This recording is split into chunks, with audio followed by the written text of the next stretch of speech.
আমি সাইরা। ওই বাংলো ঘরটিতে সিঁড়ি বেয়ে উপরে উঠলাম।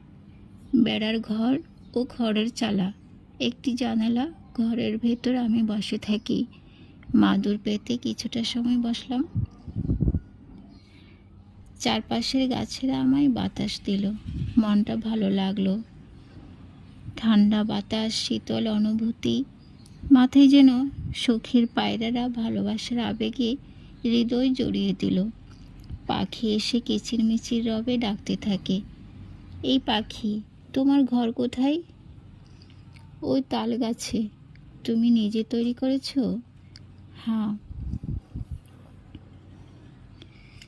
পাখিটি ফুরুত করে আবার উড়ে গেল।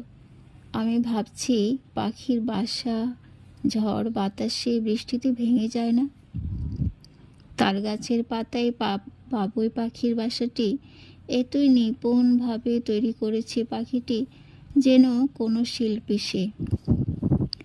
এক ছোট্ট ঠোঁটে একটি গাছের ঢালের টুকরো, লতা, শুকনো যে কোনো কিছু দিয়ে কি সুন্দর তার ঘর। আমি জানালা দিয়ে দেখলাম উঠোনে কয়েকটি গাছ, বড়ই গাছের ছোট পাতা ও ফুল। ঘরের সিঁড়ি লাগোয়া সেগুন গাছ, বড় বড় পাতা। তাল গাছে ঝুলে আছে পাখির বাসা। বাংলো ঘরটি খুঁটিতে ভর দিয়ে দাঁড় করানো, মোটা গাছের খুঁটি। অনেক পেছনে একটি জলাশয়। জাতীয় ফুল শাপলা ফুটে রয়েছে। কাঁচা সবুজ মাঠ ঘাসে পূর্ণ। আমার কাছে ঘরটি ও প্রকৃতি খুবই ভালো লেগেছে।